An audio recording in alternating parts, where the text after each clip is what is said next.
अनुशासन को वर्गीकृत करते हुए अरस्तु ने थ्योरेटिकल, प्रैक्टिकल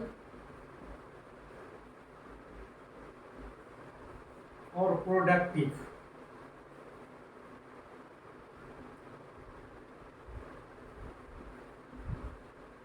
ये 3 वर्गीकरण की बात की है और नाम से भी बहुत कुछ आप अनुमान लगा सकते हैं. So Aristotle has 3 categories as theoretical. This includes mathematics theory, mathematics,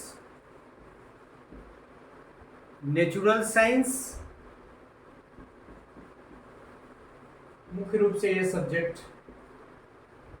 So this includes mathematics and natural science that deal with abstraction, मतलब वही logical reasoning, reason logically and build comprehensive theories. मतलब मुख्य रूप से आप कह सकते हैं कि अब्स्ट्रैक्शन से संबंधित, रीजन से संबंधित, लॉजिक से संबंधित जो अनुशासन है वो थ्योरेटिकल डिसिप्लिन के तहत अरस्तु ने रखा है और वह मैथमेटिक्स और नेचुरल साइंस मुख्य रूप से है उनमें.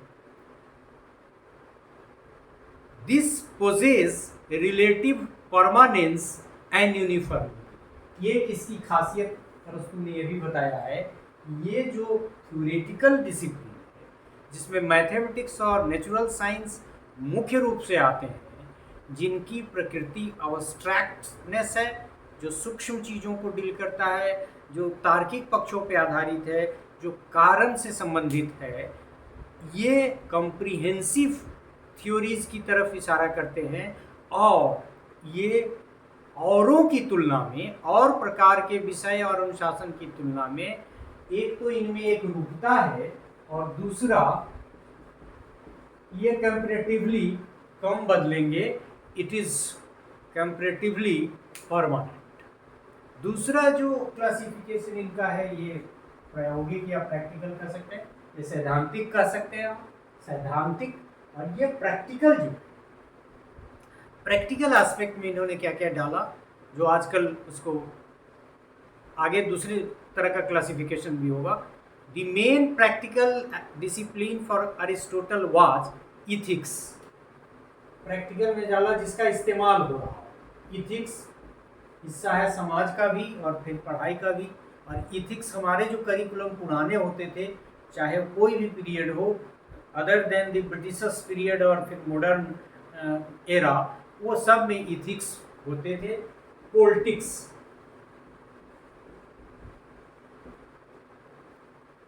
और फिर एजुकेशन, मतलब मुख्य रूप से. और भी मतलब प्रैक्टिकल बहुत सारे सब्जेक्ट्स हैं जिनका डे टू डे की फंक्शनिंग में कंपैरेटिवली ज़्यादा इस्तेमाल होता हो. हालांकि ये हम नहीं कह सकते हैं कि इनका इस्तेमाल नहीं है, लेकिन एज पर अरिस्टोटल प्रैक्टिकल वो है जो इथिक्स है, जिसमें पॉलिटिक्स है, एजुकेशन है मुख्य रूप से, और भी कई विषय हैं. This focuses on doing and is concern with the subject matter that is capable of change और अल्टरेशन. मतलब ये कहा कि ये तो एक रूपता इसमें है, ये चेंज भी नहीं होगा, कंपैरेटिवली परमानेंट है, लेकिन इसमें चेंज होगा. पॉलिटिक्स के में, इथिक्स में और फिर एजुकेशन के पैटर्न में चेंज होगा, लिहाजा ये प्रैक्टिकल है. This has human character in social institutions. It doesn't mean कि इनमें सोशल इंस्टीट्यूशन नहीं है, इंस्टीट्यूशन में इसकी पढ़ाई नहीं होती है. Comparatively the practitioner needs certain skills and abilities that go beyond the theoretical investigations. इसमें सिद्धांत की जरूरत नहीं है, प्रायोगिक चीज़ें, मतलब उसका इस्तेमाल डे टू डे की फंक्शनिंग में करते हैं. कोई नॉलेज क्रिएट नहीं करते हैं, कोई सिद्धांत प्रतिपादित नहीं करते हैं, फिर भी सीधा उसका एप्लीकेशन है, लेकिन सिद्धांत उसमें भी कंपैरेटिवली. तीसरा जो उन्होंने रखा प्रोडक्टिव.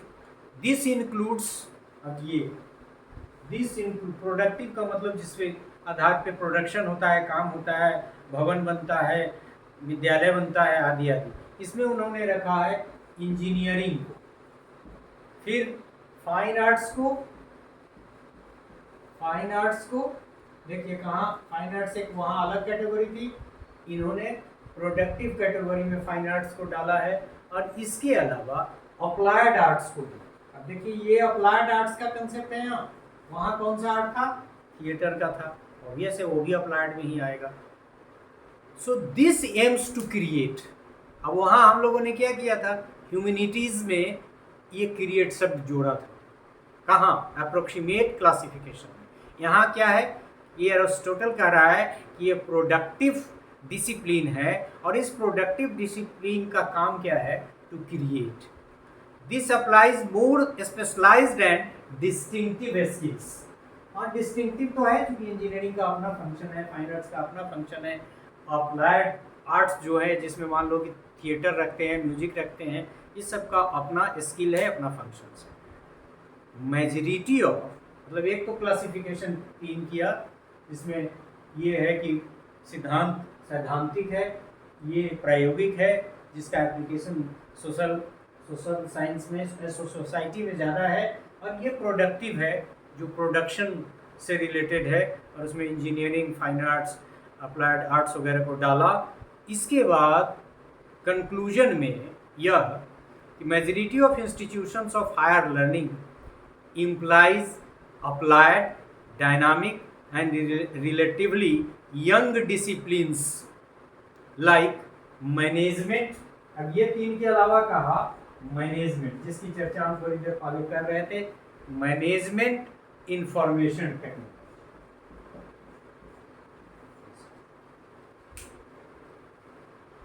हालांकि मैनेजमेंट का कंसेप्ट बहुत पुराना है, टीचर इज ए मैनेजर, तो गुरुकुल सिस्टम में भी बच्चे को मैनेज करना पड़ता, क्या पढ़ाना है, कैसे उनको डेवलप करना है, that was also a management. लेकिन अब मैनेजमेंट का meaning change, management in an organisation का कंसेप्ट आ गया है, और फिर प्रोडक्शन वगैरह से भी उसका रिलेशनशिप जुड़ गया है। So the majority of institution of higher learning implies applied, मतलब ये आप कर सकते हैं प्रैक्टिकल, और फिर ये, लेकिन बिना इसके तो कुछ भी नहीं, क्योंकि ऐसा कोई सब्जेक्ट हो ही नहीं सकता जिसमें थ्योरी नहीं। तो ये आप कह सकते हैं कि एक तुलनात्मक दृष्टि से इनका क्लासिफिकेशन है।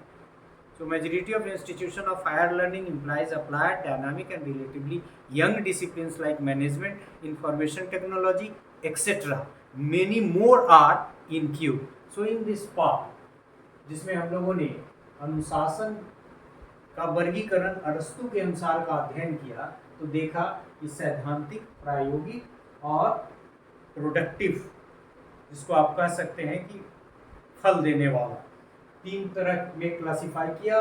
मैथमेटिक्स को रखा, नेचुरल साइंस को रखा, इसमें इथिक्स, पॉलिटिक्स, एजुकेशन को रखा, फिर ये engineering, fine arts, applied arts, और आगे कहा कि मैनेजमेंट और इंफॉर्मेशन टेक्नोलॉजी का भी ज़्यादा इस्तेमाल है, लिहाजा वो भी प्रोडक्टिव या प्रैक्टिकल में से दोनों का थोड़ा थोड़ा हिस्सा है। ये हम अपने डिस्क्रिप्शन के आधार पे आपको बता रहे हैं।